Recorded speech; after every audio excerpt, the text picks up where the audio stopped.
अस्सलामुअलैकुम वरहमतुल्लाहि वबरकातुह। जिसके अंदर इंसानियत है, भले ही उसका मजहब कुछ और हो, लेकिन वो शख्स जानता है कि मुफ्ती सलमान अजहरी साहब ने न हिंदुस्तान के खिलाफ कोई बात कही है और ना यहाँ की बहुसंख्यक समाज हिंदुओं के खिलाफ कोई बात कही है।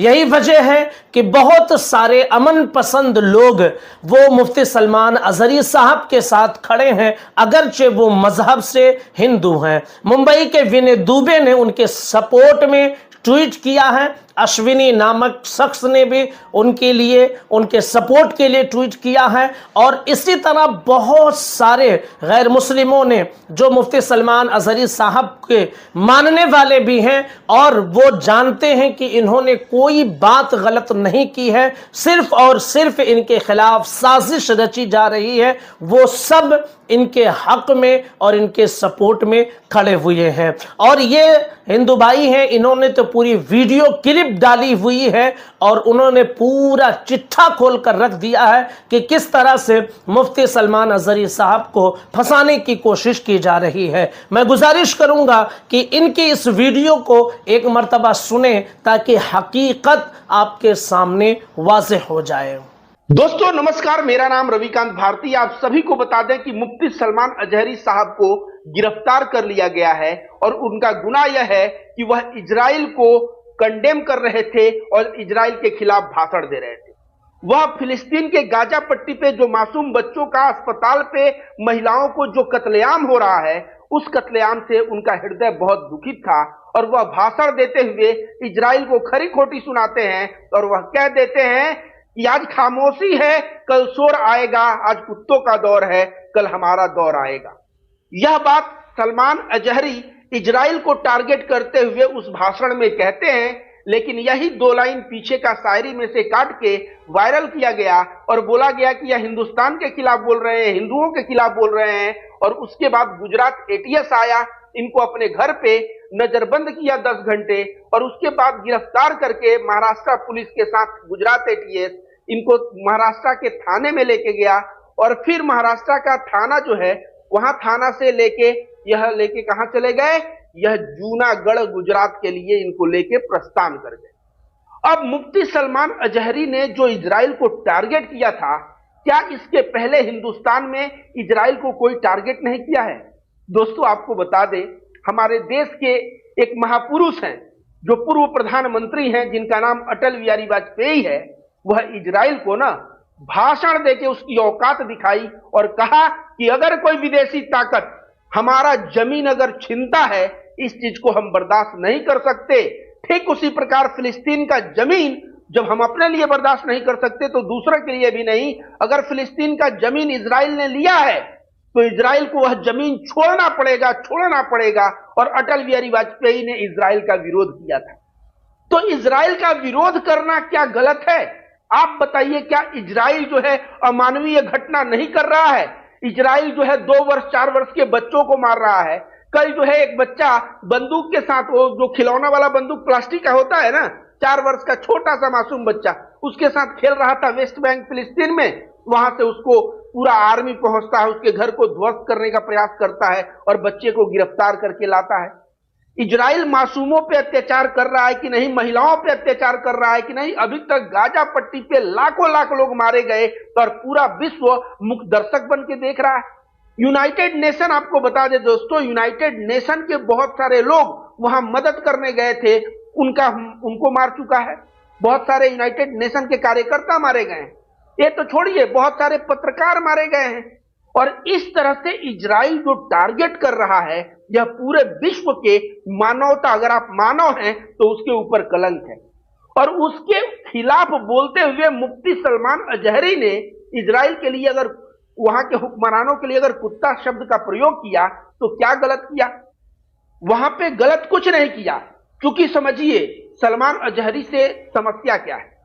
यति नरसिंहानंद नामक कुकुर को तो आप लोग जानते होंगे, यति नरसिंहानंद सरस्वती नाम था उसका। जब नूपुर शर्मा का प्रॉफेट मोहम्मद के ऊपर बयान आया था तो यति नरसिंहानंद सरस्वती कहता है कि जो नूपुर शर्मा बोली है वह किताबों में लिखा हुआ है, कुरान में लिखा हुआ है। मैं कुरान, सीडी उडी सब लेके आ रहा हूं जामा मस्जिद, 17 जून को 2022 की बात है, 17 जून को इंडिया का कोई भी इस्लामिक स्कॉलर, मौलाना, मुफ्ती, किसी में अगर हिम्मत है तो आ जाए और मेरे साथ डिबेट कर ले। उस वक्त हिंदुस्तान के कोई भी मुफ्ती मौलाना ने आवाज नहीं उठाया, सिर्फ एक बंदा आवाज उठाया और जिसका नाम था मुफ्ती सलमान अजहरी। और यह बोले कि मुझे चैलेंज कबूल है, मैं 17 जून को आऊंगा, तू किताब लेके आना, सीडी लेके आना और तू प्रमाणित करना। यह 17 जून को जामा मस्जिद दिल्ली पहुंचे, बहुत भव्य इनका स्वागत हुआ। यति नरसिंहानंद का इंतजार होता रहा। यति नरसिंहानंद वो पता नहीं, वो दासना मंदिर से भी उस दिन भाग गया होगा, मुझे लगता है। जामा मस्जिद आने की तो बात छोड़ी। उसके बाद पूरे सोशल मीडिया पे ट्रोल हुआ यति नरसिंहानंद और सलमान अजहरी की हर एक जगह तारीफ हुई, क्योंकि यति नरसिंहानंद वही शख्स है कि जो आए दिन नरसंहार के लिए भाषण देता फिरता था, मुसलमानों के नरसंहार के लिए, उसको औकात दिखाया। आज यति नरसिंहानंद मार्केट से गायब है।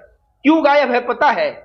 क्योंकि हिंदू लोग भी जो होते हैं ना, यति नरसिंहानंद के चेले चपाड़े, जो नकली नफरती, वे लोग भी देखते हैं कि अगर सामने वाले में दम नहीं है तो उसके साथ खड़ा नहीं होते, उसके साथ खड़ा होना छोड़ दिए, उसका वीडियो शेयर करना बंद कर दिए।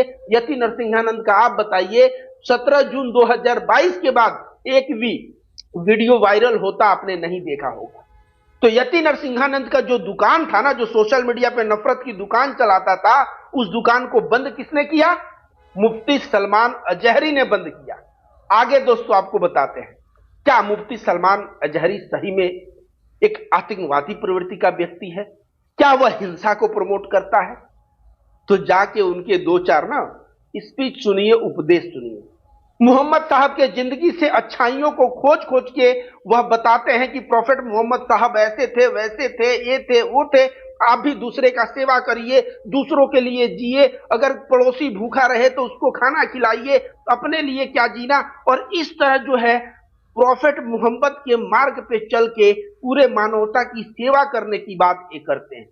जैसे मुफ्ती सलमान अजहरी साहब को मैं कह दूं, जो सुन रहे हैं लोग, जैसे हिंदू धर्म में कोई साधु सन्यासी होता है ना, अब नकली ढोंगी साधु की बात मैं नहीं कर रहा हूं, जो असली साधु जैसे देवरावा बाबा थे, त्रैलंग स्वामी 280 वर्ष तक जिए थे, वह बनारस में चलते थे तो उनको कहा जाता था साक्षात भगवान शिव हैं। इस तरह त्रैलंग स्वामी, योगानंद थे, युक्तेश्वर गिरी थे, लहरी महाराज थे, अभी अड़गरानंद महाराज जी जो छत्तीसगढ़ मिर्जापुर में है। ऐसे बाबा जो हिंदू धर्म में जो असली बाबा है ना, वे लोग भी जहां भी मानवता का हनन होता है, मानवता के ऊपर कोई अत्याचार होता है, उसके ऊपर बोलते हैं कि यह गलत हो रहा है और प्रेम सद्भाव को प्रमोट करते हैं। अब यह मुफ्ती साहब भी हमेशा इनका आप बयान सुनिएगा, बोलने का तरीका देखिएगा, बहुत ही पोलाइट, बहुत ही विनम्र और बहुत ही अच्छी बातें मुसलमानों को सिखाते हैं। अगर इनके सिखाए हुए मार्ग पे मुसलमान चले और हिंदू धर्म के सच्चे साधु सन्यासियों को सिखाए हुए मार्ग पे अगर हिंदू चले तो हिंसा हो ही नहीं सकता, ये मैं रविकांत भारती गारंटी देता हूं। अब इन्होंने जो शायर कहा है कि आज खामोशी है कल शोर आएगा, आज कुत्तों का दौर है कल हमारा दौर आएगा, क्योंकि इनकी भी मजबूरी समझिए। कोई व्यक्ति जो होता है ना, एक बर्दाश्त, जैसे भागवत गीता में बोला भी गया है, यदा यदा ही धर्मस्य, मतलब उसका पूरा मतलब होता है कि जब भी जो गलत लोग हैं वो बढ़ जाते हैं और अत्याचार होता है तो भगवान प्रकट होते हैं। भागवत गीता यह भी बोलता है कि बहुत ज्यादा अत्याचार होने पे अगर लोग चुप रहें, सहते रहें, तो वह गुनहगार है। तो ये भी यहाँ पे जो ये बात बोले, ये जो मासूमों के साथ फिलिस्तीन के अत्याचार हो रहा है, उस वक्त यह अपना आपा खो बैठे और इजराइल को टारगेट करते हुए इन्होंने यह बात कहा और इनकी गिरफ्तारी कर ली गई। पीछे का 2 लाइन देख के यह हिंदुस्तान विरोधी है या हिंदुस्तानियों को ऐसा बोल रहे हैं। तो मैं यही कहूंगा कि अगर इतिहास खंगालोगे तो पाओगे कि अटल बिहारी वाजपेयी भी, उन्होंने भी इजराइल को कहा था कि इजराइल की हिम्मत नहीं है तो फिलिस्तीन की जमीन को रखे, उसको छोड़ना होगा, और वो भी ललकार के बोला था।